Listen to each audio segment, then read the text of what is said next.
Roberto Assagioli, Self-Realization and Psychological Disturbances.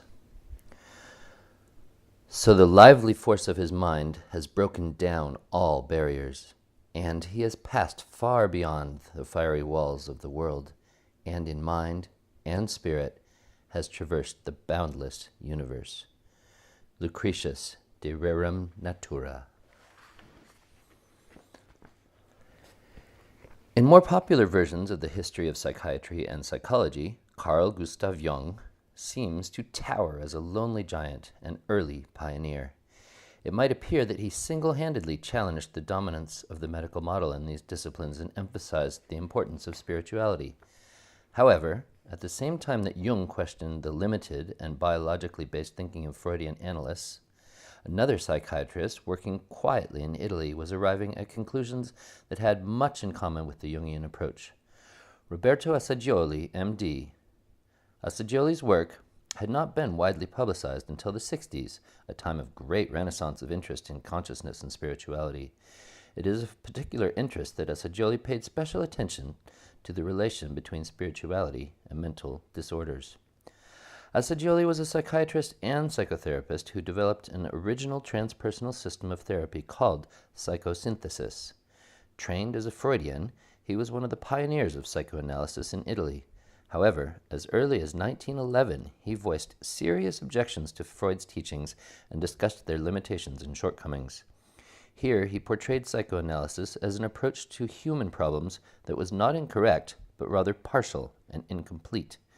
He was particularly critical of Freud's neglect and misrepresentation of the spiritual dimension in human life. In the following years, Assagioli formulated the principles of psychosynthesis, his own theory and practice of therapy and self-exploration.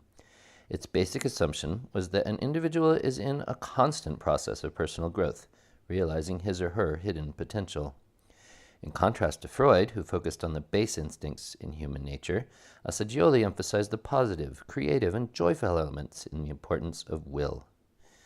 Assagioli's map of the human personality bears some similarity to the psychological system of Jung, since it explicitly acknowledges and honors spirituality and includes the concept of the collective unconscious. It has several main constituents that are in mutual interplay. The lower unconscious directs the basic psychological activities, such as primitive instinctual urges and emotional complexes. The middle unconscious is a realm where experiences are assimilated before reaching consciousness. It corresponds roughly to Freud's preconscious. The superconscious domain is the seat of higher feelings and capacities, such as intuition and inspiration. The field of consciousness contains feelings, thoughts, and impulses that are available for analysis. Assagioli distinguished the conscious self, defined as the point of pure awareness, from the higher self, which exists apart from the consciousness of mind and body. All these components are then contained in the collective unconscious that we all share. An important element in Assagioli's psychosynthesis is the concept of sub-personalities. According to him, the human personality is not a unified and fully integrated whole, but consists of many dynamic substructures that have a relatively separate existence and alternate in their governing influence on the psyche, depending on circumstances.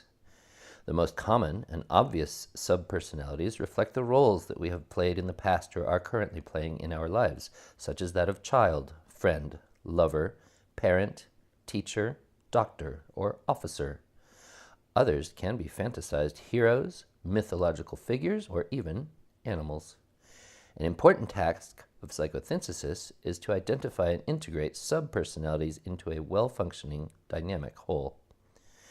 The therapeutic process of psychosynthesis involves 4 consecutive stages. At first, the client learns about various elements of his or her personality that were previously hidden and accepts them on a conscious level. The next step is freeing oneself from their psychological influence and developing the ability to control them. This is what Assagioli calls disidentification. After the client has gradually discovered his or her unifying psychological center, it is possible to achieve psychosynthesis characterized by a culmination of the self-realization process and integration of various selves around the new center. Assagioli was born in Venice in 1888 and lived and worked in Florence. His remarkable vitality, joy in life, optimism, and humor accompanied him until his last days. Despite his formidable age and a progressive hearing loss, he continued to be active as a psychiatrist and in a variety of other professional activities until his death in 1974. He was chairman of the Psychosynthesis Research Foundation in New York and president of the Istituto di Psiconsintesi in Italy. His publications consist of more than 300 papers and several books, including Psychosynthesis and The Act of Will. His contribution to this anthology is truly a classic in the field. It is a clear and concise statement about the importance of spiritual development and a discussion of the problems and complications associated with this process. There are very few other passages in the psychiatric literature that emphasize so clearly the need to distinguish between common psychopathology and the crises preceding, accompanying, and following spiritual opening. Spiritual development is a long and arduous journey, an adventure through strange lands full of surprises, joy and beauty, difficulties, and even dangers. It involves the awakening of potentialities hitherto dormant, the raising of consciousness to new realms, a drastic transmutation of the normal elements of the personality, and a functioning along a new inner dimension. I am using the term spiritual in its broad connotation and always in reference to empirically observed human experience. In this sense, spiritual refers not only to experiences traditionally considered religious, but to all the states of awareness, all the human functions and activities which have as their common denominator the possession of values higher than average, values such as the ethical, the aesthetic, the heroic, the humanitarian, and the altruistic. In psychosynthesis, we understand such experiences of higher values as deriving from the superconscious levels of the human being. The superconscious can be thought of as the higher counterpart of the lower unconscious, so well mapped by Freud and his successors. Acting as the higher unifying center for the superconscious and for the life of the individual as a whole is the transpersonal or higher self. Thus, spiritual experiences can be limited to superconscious realms or can include the awareness of the self. This awareness gradually develops into self-realization, the identification of the I with the transpersonal self. In the following discussion, I shall consider the various stages of spiritual development, including the achievement of self-realization. We should not be surprised to find that so fundamental a transformation is marked by several critical stages, which may be accompanied by various mental, emotional, and even physical disturbances. To the objective, clinical observation of the therapist, these may appear to be the same as those due to more usual causes. But in reality, they have quite another meaning and function and need to be dealt with in a very different way. The incidence of disturbances having a spiritual origin is rapidly increasing nowadays, in step with the growing number of people who, consciously or unconsciously, are groping their way towards a fuller life. Furthermore, the greater development and complexity of the personality of modern man and his increasingly critical mind have rendered spiritual development a richer, more rewarding, but also a more difficult and complicated process. In the past, a moral conversion, a simple wholehearted devotion to a teacher or savior, a loving surrender to God, were often sufficient to open the gates leading to a higher level of consciousness and a sense of inner union and fulfillment. Now, however, the more varied and complex aspects of modern man's personality are involved and need to be transmuted and harmonized with each other. His fundamental drives, his emotions and feelings, his creative imagination, his inquiring mind, his assertive will, and also his interpersonal and social relations. For these reasons, it is useful to have a general outline of the disturbances which can arise at the various stages of spiritual development and some indications about how best to deal with them. We could recognize in this process 4 critical stages or phases: crises preceding the spiritual awakening, crises caused by the spiritual awakening, reactions following the spiritual awakening, and phases of the process of transmutation. I have used the symbolic expression awakening because it clearly suggests the becoming aware of a new area of experience, the opening of the hitherto closed eyes to an inner reality previously unknown. Crises preceding the spiritual awakening. In order to best understand the experiences that often precede the awakening, we must review some of the psychological characteristics of the normal human being. One may say of him that he lets himself live rather than that he lives. He takes life as it comes and does not question its meaning, its worth, or its purpose. He devotes himself to the satisfaction of his personal desires. He seeks enjoyment of the senses, emotional pleasures, material security, or achievement of personal ambition. If he is more mature, he subordinates his personal satisfactions to the fulfillment of the various family and social duties assigned to him, but without seeking to understand on what bases those duties rest, or from what source they spring. Possibly he regards himself as religious and as a believer in God, but usually his religion is outward and conventional, and when he has conformed to the injunctions of his church and shared in its rites, he feels that he has done all that is required of him. In short, his operational belief is that the only reality is that of the physical world which he can see and touch, and therefore he is strongly attached to earthly goods. Thus, for all practical purposes, he considers this life an end in itself. His belief in a future heaven, if he conceives of one, is altogether theoretical and academic, as is proved by the fact that he takes the greatest pains to postpone as long as possible his departure for its joys. But it may happen that this normal man becomes both surprised and disturbed by a change, sudden or slow, in his inner life. This may take place after a series of disappointments, not infrequently after some emotional shock such as the loss of a loved relative or a very dear friend. But sometimes it occurs without any apparent cause and in the full enjoyment of health and prosperity. The change begins often with a growing sense of dissatisfaction, of lack, of something missing. But this something missing is nothing material and definite. It is something vague and elusive that he is unable to describe. To this is added by degrees a sense of the unreality and emptiness of ordinary life. Personal affairs, which formerly absorbed so much of his attention and interest, seem to retreat psychologically into the background. They lose their importance and value. New problems arise. The individual begins to inquire into the origin and the purpose of life, to ask what is the reason for so many things he formerly took for granted, to question, for instance, the meaning of his own sufferings and those of others, and what justification there may be for so many inequalities in the destinies of men. When a man has reached this point, he is apt to misunderstand and misinterpret his condition.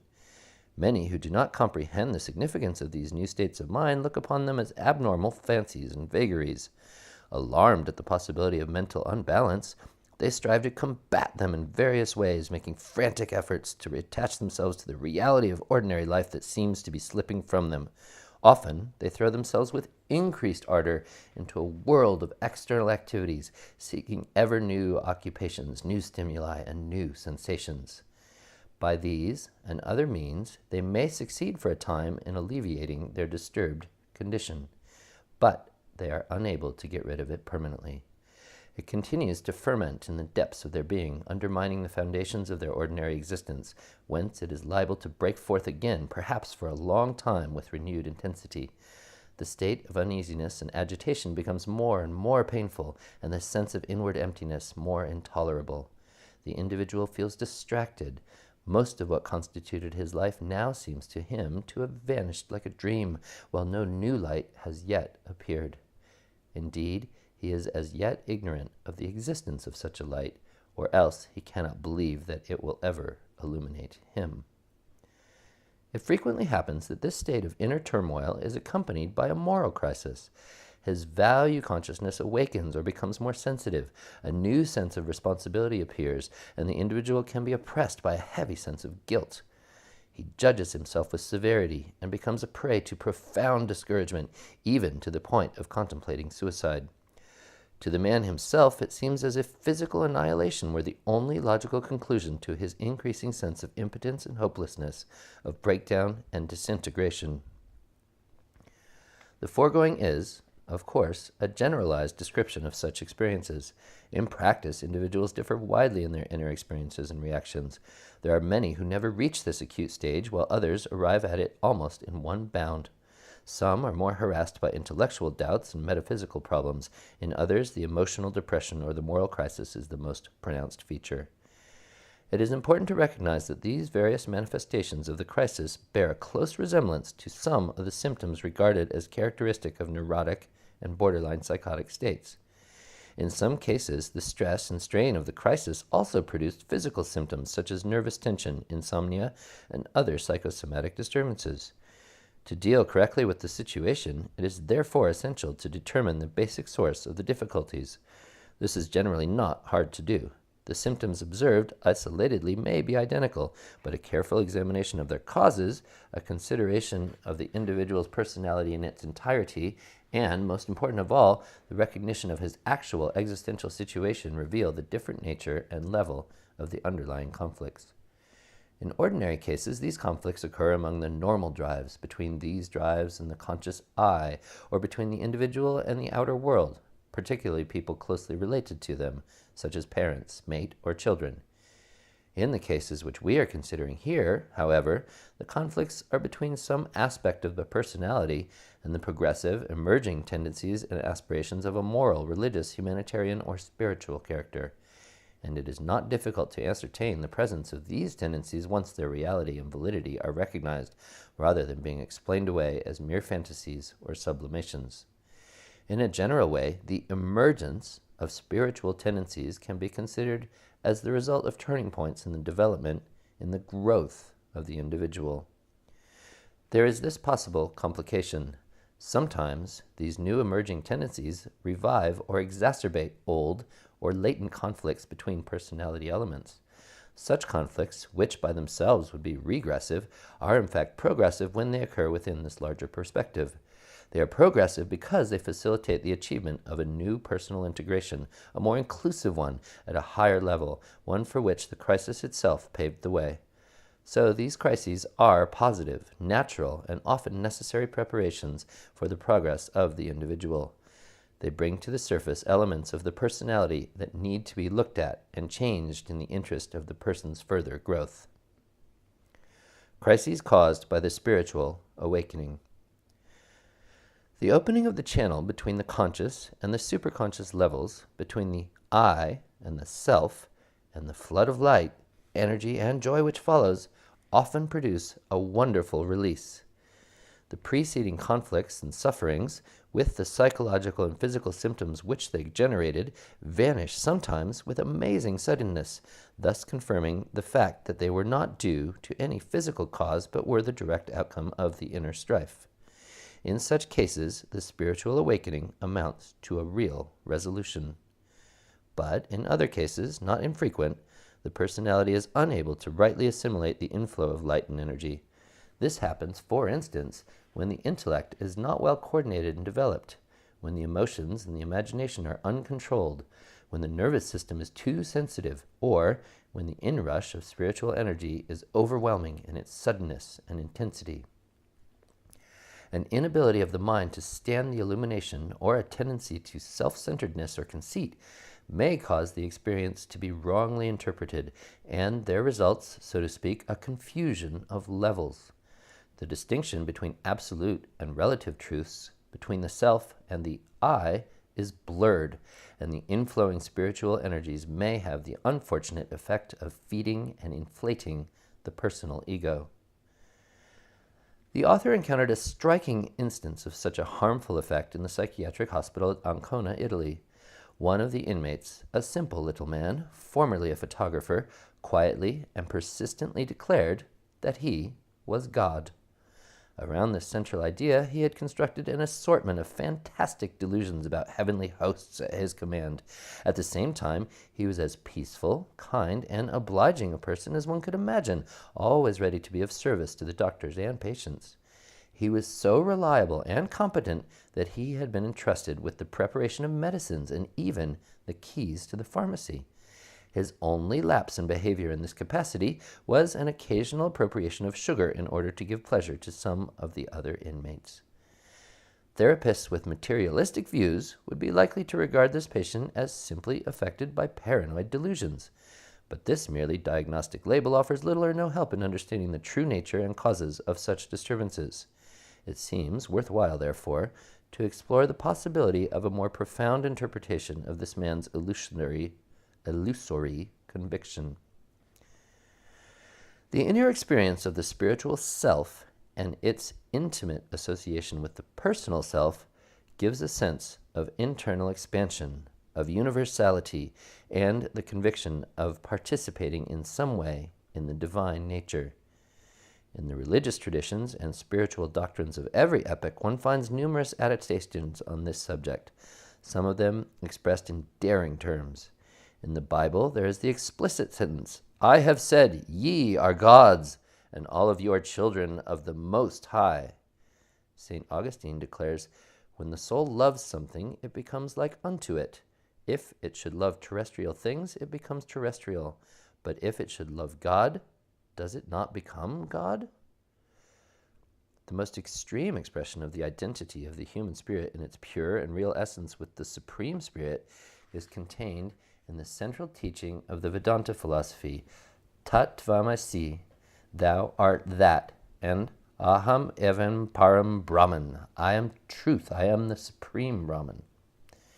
In whatever way one may conceive the relationship between the individual self, or I, and the universal self, be they regarded as similar or dissimilar, distinct or united, it is most important to recognize clearly and to retain ever present in theory and in practice the difference that exists between the self in its essential nature, that which has been called the fount, the center, the deeper being, the apex of ourselves, and the little self, or I, usually identified with the ordinary personality of which we are normally conscious. The disregard of this vital distinction leads to absurd and dangerous consequences. The distinction gives the key to an understanding of the mental state of the patient referred to, and of other extreme forms of self-exaltation and self-glorification. The fatal error of all who fall victim to these illusions is to attribute to their personal self, or I, the qualities and powers of the transpersonal or higher self. In philosophical terms, it is a case of confusion between a relative and an absolute truth, between the empirical and the transcendent levels of reality. Instances of such confusion are not uncommon among people who become dazzled by contact with truths too great or energies too powerful for their mental capacity to grasp and their personality to assimilate. The reader will doubtless be able to record instances of similar self-deception which are found in a number of fanatical followers of various cults.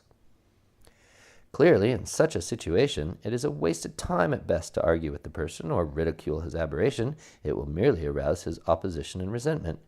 The better way is to sympathize and, while admitting the ultimate truth of his belief, point out the nature of his error and help him learn how to make the necessary distinction of levels. There are also cases in which the sudden influx of energies produces an emotional upheaval which expresses itself in uncontrolled, unbalanced, and disordered behavior. Shouting and crying, singing, and outbursts of various kinds characterize this form of response. If the individual is active and impulsive, he may be easily impelled by the excitement of the inner awakening to play the role of prophet or savior.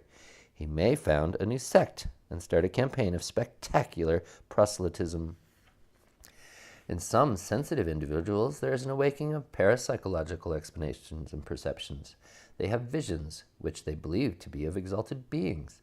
They may hear voices or begin to write automatically, accepting the messages at their face value and obeying them unreservedly. The quality of such messages is extremely varied. Some of them contain fine teachings, others are quite poor and meaningless. One should always examine them with much discrimination and sound judgment, and without being influenced by their uncommon origin or by any claim of their alleged transmitter. No validity should be attributed to messages containing definite orders and commanding blind obedience, and to those tending to exalt the personality of the recipient. Reactions to the spiritual awakening. As has been said, a harmonious inner awakening is characterized by a sense of joy and mental illumination that brings with it an insight into the meaning and purpose of life. It dispels many doubts, offers the solution of many problems, and gives an inner source of security. At the same time, there wells up a realization that life is one, and an outpouring of love flows through the awakening individual towards his fellow beings and the whole of creation. The former personality, with its sharp edges and disagreeable traits, seems to have receded into the background, and a new, loving, and lovable individual smiles at us and the whole world, eager to be kind, to serve, and to share his newly acquired spiritual riches, the abundance of which seems to him almost too much to contain. Such a state of exalted joy may last for varying periods, but it is bound to cease. The inflow of light and love is rhythmical, as is everything in the universe. After a while it diminishes or ceases, and the flood is followed by the ebb. The personality was infused and transformed, but this transformation is seldom either permanent or complete. More often, a large portion of the personality elements involved revert to their earlier state. This process becomes clearer if we look at the nature of a peak experience in terms of energies and levels of organization. Because of their synthesizing nature, the superconscious energies act on the personality elements in ways that tend to bring them to their next higher level of organization. When this higher level is reached, synergic energy is released, and this energy, in turn, produces the ecstasy, elation, and joy characteristic of such experiences. Depending on the amount of superconscious energy radiated by the self, on the responsiveness of the personality at the time, and on many other factors, this higher level of organization may or may not be stable. In the majority of cases, it is maintained only as long as the self keeps radiating its energy. But once this energy is withdrawn, as it eventually is because of the cyclic nature of the activity of the self, there is a more or less pronounced trend in the personality to revert toward its previous level of organization. For purposes of clarity, we can consider 3 different possible outcomes which typify the results of this process. 1. The energy of the self, capital S self, is strong enough to achieve this higher personality integration and also to transform or break down the patterns and tendencies inherent in the personality that would tend to have it revert to the previous state. The new integration is then permanent. This outcome is relatively rare and is exemplified by those instances in which an individual's life is suddenly and permanently uplifted and transformed as a direct and immediate result of a spiritual awakening. 2. The energy transmitted by the self is less intense and/or the personality is less responsive, so that although a higher level of organization is reached, only some of the regressive tendencies and patterns in the personality are fully transformed, while most of them are only neutralized temporarily by the presence of the higher energies. As a consequence, the higher integration achieved by the personality is sustained only as long as the energy of the self is being actively transmitted. Once this energy is withdrawn, the personality reverts toward its previous state.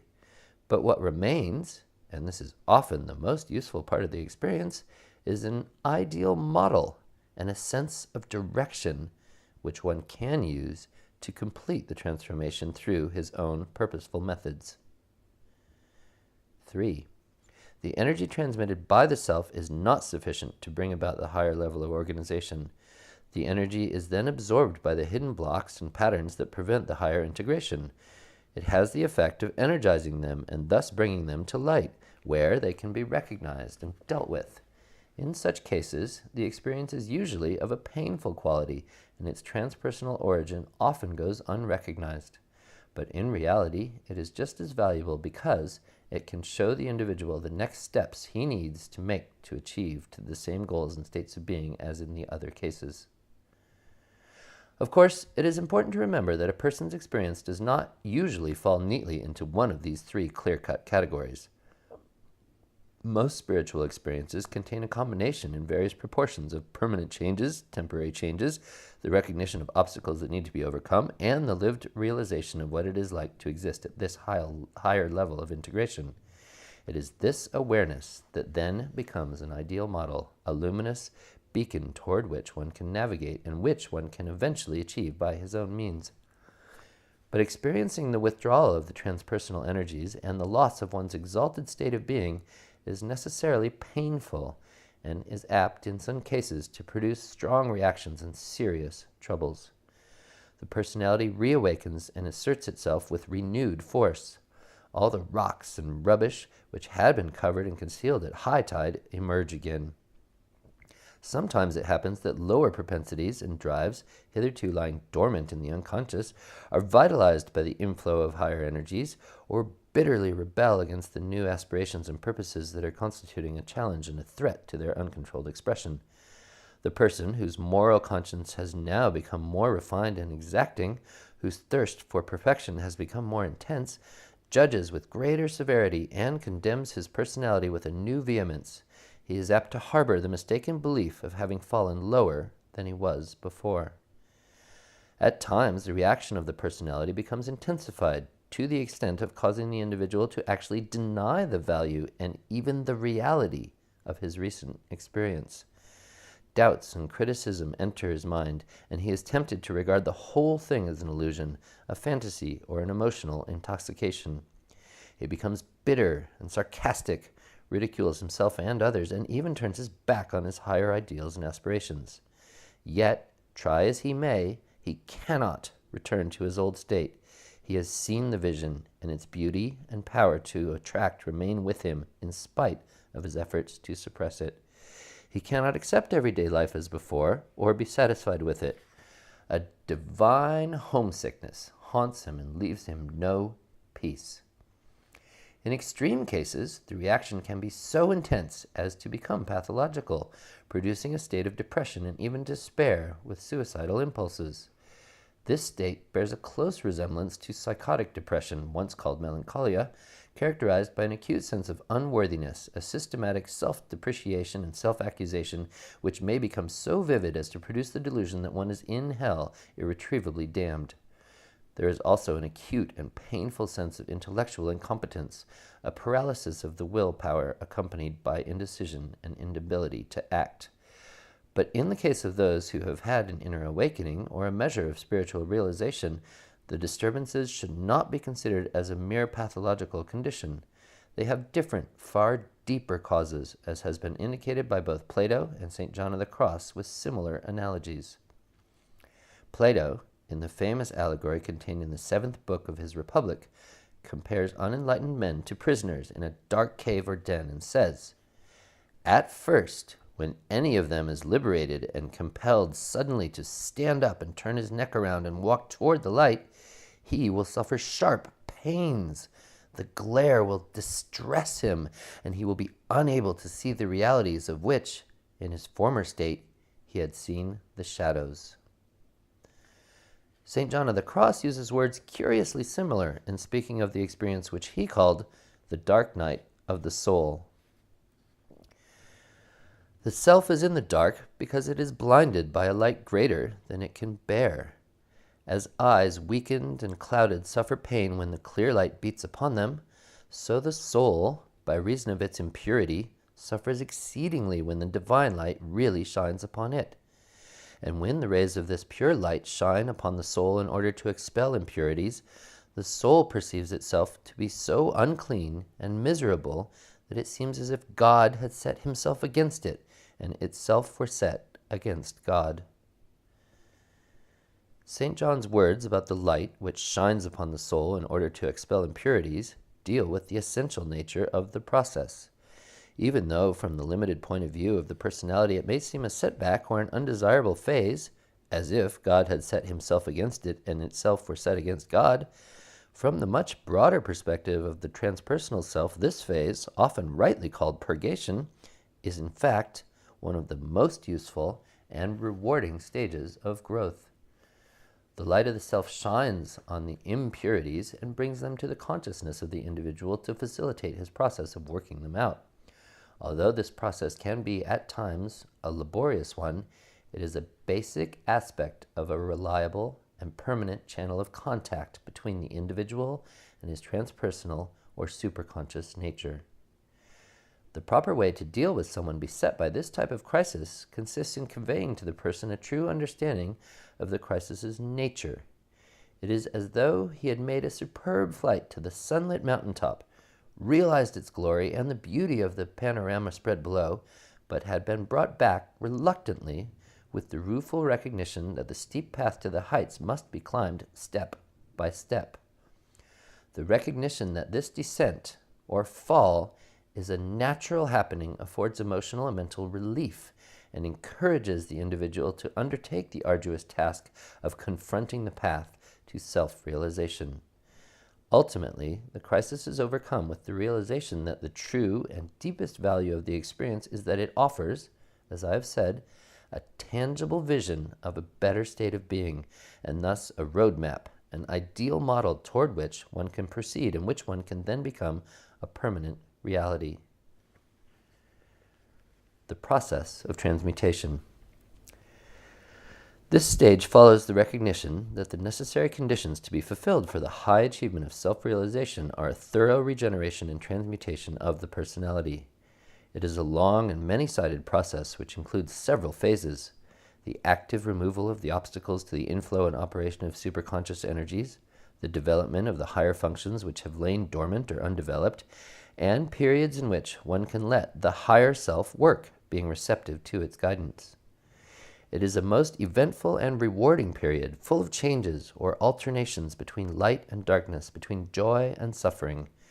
It is a period of transition, a passing out of the old condition without having yet firmly reached the new, an intermediate stage in which, as it has been aptly said, one is like a caterpillar undergoing the process of transformation into the winged butterfly. But the individual generally does not have the protection of a cocoon in which to undergo the process of transformation in seclusion and peace. He must, and this is particularly so nowadays, remain where he is in life and continue to perform his family, professional, and social tasks as well as he can. His problem is similar to that which confronts engineers in reconstructing a railway station without interrupting the traffic. Despite the challenges of the task, as he does his work, he is conscious of a gradual increasing progress. His life becomes infused with a sense of meaning and purpose. Ordinary tasks are vitalized and elevated by his growing awareness of their place in a larger scheme of things. As time goes on, he achieves fuller and clearer recognitions of the nature of reality, of man, and of his own higher nature. He begins to develop a more coherent conceptual framework which allows him to better understand what he observes and experiences, and which serves him not only as a means of guidance to further knowledge, but also as a source of serenity and order in the midst of life's changing circumstances. As a result, he experiences a growing mastery of tasks which formerly seemed beyond him. Operating, as he increasingly does, from a higher unifying center of personality, he harmonizes his diverse personality elements into a progressive unity, and this more complete integration brings him greater effectiveness and more joy. Such are the results over a long period of time, which one generally observes to arise from the process of transmutation of the personality under the impulse of superconscious energies. But the process does not always proceed with absolute smoothness. This is not surprising, given the complex task of remaking the personality in the midst of the circumstances of daily life. As a general rule, some difficulties are almost always experienced, and one can observe temporary stages which manifest conditions the reverse of what I have just described. This often occurs immediately after the flood tide of exaltation is past, and the individual settles down to his dual task of self-transformation while meeting life's many demands. Learning the skill of using one's energies in this fashion generally takes some time, and it may be a while before the two tasks are implemented in a balanced manner and ultimately recognized as one. As a consequence, it is not surprising to find stages in which the individual may become so engrossed in his task of self-transformation that his ability to cope successfully with the problems and activities of normal life may be impaired. Observed from the outside, engaged in terms of ordinary, task-oriented efficiency, he may seem temporarily to have become less capable than before.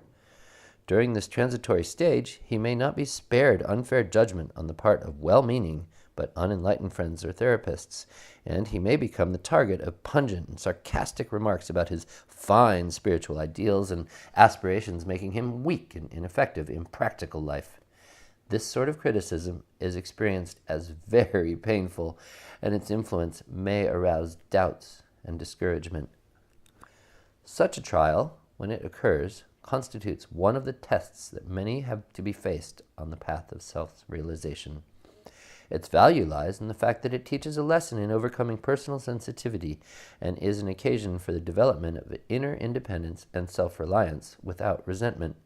It should be accepted cheerfully, or at least serenely, and used as an opportunity for developing inner strength. If, on the other hand, the people in such an individual's environment are enlightened and understanding, they can help a great deal and spare him much unnecessary friction and suffering. This stage passes with time as the individual learns to master his dual task and unify it. But when the complexities of the task are not recognized and accepted, the natural stresses of growth that are involved in the process can be exacerbated, last for long periods, or recur with an unnecessary frequency. This is especially so when the individual becomes too engrossed in the process of self-transformation, excluding the outer world with a single-minded and excessive introversion.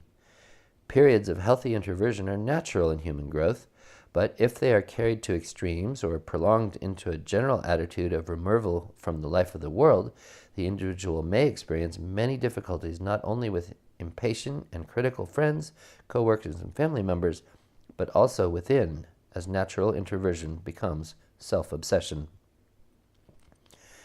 Similar difficulties may arise if the individual does not deal with the negative aspects of himself revealed in the process of spiritual awakening. Rather than transmuting these, he may flee from them in inner fantasies of achieved perfection or imaginary escapes.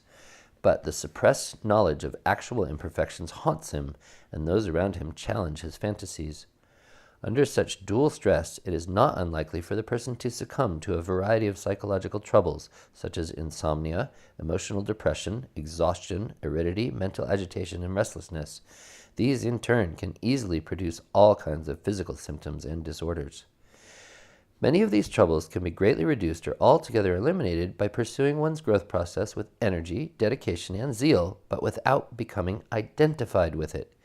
This cultivation of a disidentified commitment allows a person the flexibility needed for the optimal pursuit of the task. The individual can then accept the necessary stresses of the new and complex process. He can refuse to fall into a self-pity born of frustrated perfectionism. He can learn to view himself with humor and be willing to experiment and risk changes. He can cultivate a cheerful patience, and he can turn with self-acceptance of his present limitations to competent people, whether professional therapists, counselors, or wise friends, for help and guidance. Another set of difficulties can be caused by an excessive personal effort to hasten higher realizations through the forceful inhibition and repression of the aggressive and sexual drives, an attempt which only serves to produce intensification of the conflicts and their effects. Such an attitude often is the outcome of too rigid and dualistic moral and religious conceptions. These lead to condemnation of the natural drives as bad or sinful. Today, a large number of people have consciously abandoned such attitudes, but still may be unconsciously conditioned by them to some extent. They may manifest either ambivalence or oscillation between two extreme attitudes, one of rigid suppression and the other of uncontrolled expression of all drives.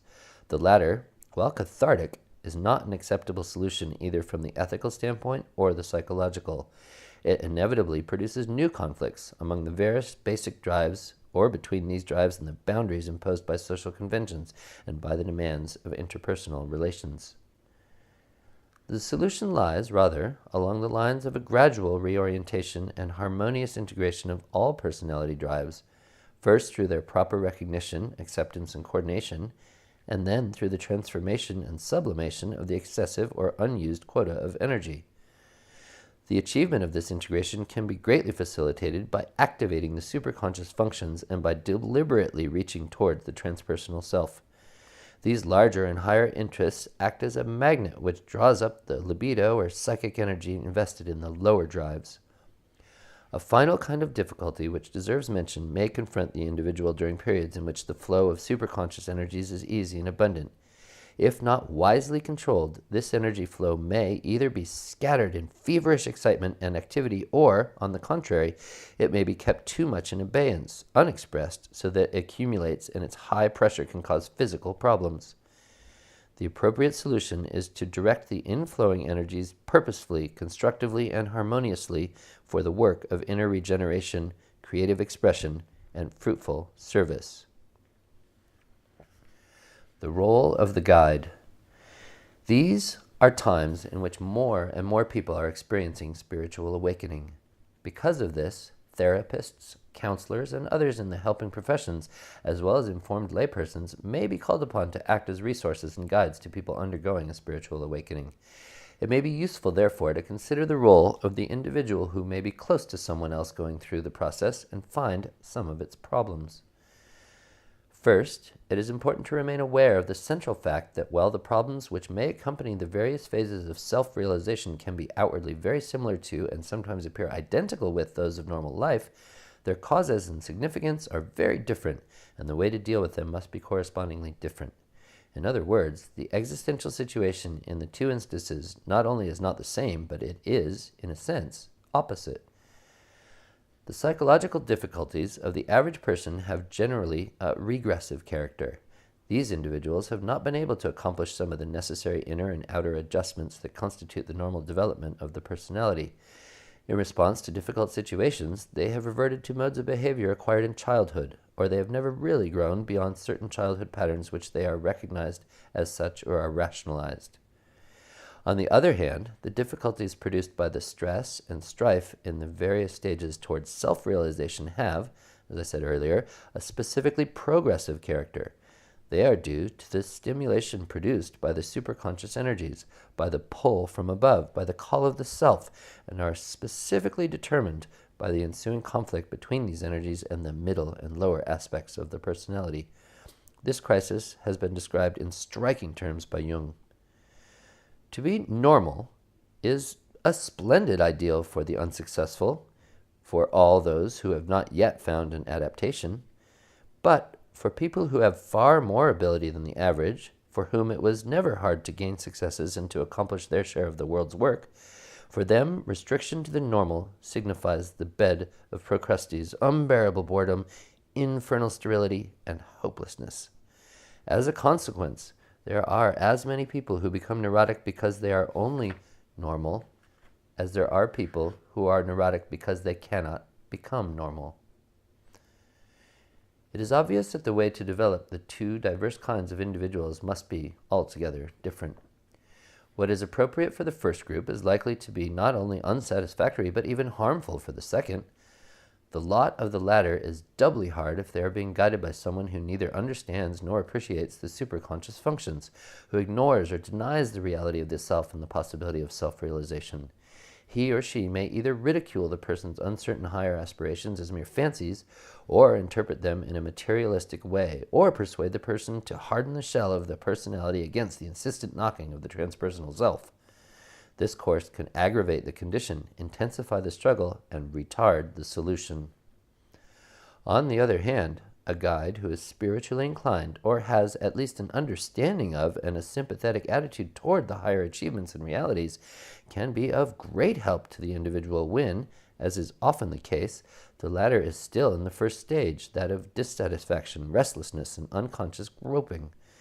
If he has lost interest in life, if everyday existence holds no attraction for him, if he is looking for relief in wrong directions, wandering up and down blind alleyways, and he has not yet had a glimpse of the higher reality, then the revelation of the real cause of his trouble and the indication of the unhoped-for solution of the happy outcome of the crisis can greatly help to bring about the inner awakening which in itself constitutes the principal part of the resolution. The second stage, that of emotional excitement or elation, when the individual may be carried away by an excessive enthusiasm and cherishes the illusion of having arrived at a permanent attainment, calls for a gentle warning that his blessed state is, of necessity, but temporary, and he should be given an indication of the vicissitude on the way ahead of him. This will prepare him for the onset of the inevitable reaction in the third stage, which often involves, as we have seen, a painful reaction and sometimes a deep depression as the person comes down from his high experience. If he has been forewarned, this will enable him to avoid much suffering, doubt, and discouragement. When he has not had the benefit of a warning of this sort, the guide can give much help by assuring him that his present condition is temporary and not in any sense permanent or hopeless as he seems compelled to believe. The guide should insistently declare that the rewarding outcome of the crisis justifies the anguish, however intense he is experiencing. Much relief and encouragement can be afforded him by quoting examples of those who have been in a similar plight and have come out of it. In the fourth stage, during the process of transmutation, which is the longest and most complicated, the work of the guide is correspondingly more complex. Some important aspects of this work are to enlighten the individual as to what is really going on within him and to help him to find the right attitude to take. To teach him how, by the skillful use of the will, to wisely control and master the drives emerging from the unconscious without repressing them through fear or condemnation. To teach him the techniques of the transmutation and sublimation of sexual and aggressive energies. These techniques constitute the most apt and constructive solution of many psychological conflicts. To help him in the proper recognition and assimilation of the energies inflowing from the self and from superconscious levels. To help him express and utilize those energies in altruistic love and service. This is particularly valuable for counteracting the tendency to excessive introversion and self-centeredness that often exists in this and other stages of self-development. To guide him through the various phases of the reconstruction of his personality around a higher inner center, that is, in the achievement of his spiritual psychosynthesis. Throughout this article, I have stressed the more difficult and painful side of spiritual development, but it should not be inferred that those who are on the path of self-realization are more likely to be affected by psychological disturbances than other men and women. The stage of most intense suffering often does not occur. In many individuals, such development is accomplished in a gradual and harmonious way so that inner difficulties are overcome and the different stages passed through without causing severe reactions of any kind. On the other hand, the emotional disorders or neurotic symptoms of the average man or woman are often more serious, intense, and difficult for them to bear and for therapists to deal with than those connected with self-realization. It is often difficult to deal with them satisfactorily because the higher psychological levels and functions of these individuals being not yet activated, there is little to which one can appeal to show the value of making the necessary sacrifices or accepting the discipline required in order to bring about the needed adjustments. The physical, emotional, and mental problems arising on the way to self-realization, however serious they may appear, are merely temporary reactions, byproducts, so to speak, of an organic process of inner growth and regeneration. Therefore, they either disappear spontaneously when the crisis which has produced them is over, or they yield easily to proper treatment. Furthermore, the sufferings caused by periods of depression, by the ebbing of the inner life, are abundantly compensated for by periods of renewed inflow of superconscious energies and by the anticipation of the release and enhancement of the whole personality to be produced by self-realization. This vision is a most powerful inspiration, an unfailing comfort, and a constant source of strength and courage. Therefore, as we have said, it is most valuable to make a special point of recalling that vision as vividly and as frequently as possible. One of the greatest services we can render to those struggling along the way is to help them keep the vision of the goal ever present before their eyes. Thus, one can anticipate and have an increasing foretaste of the state of consciousness of the self-realized individual. Is it a state of consciousness characterized by joy, serenity, inner security, a sense of calm power, clear understanding, and radiant love? In its highest aspects, it is the realization of essential being, of communion and identification with the universal life.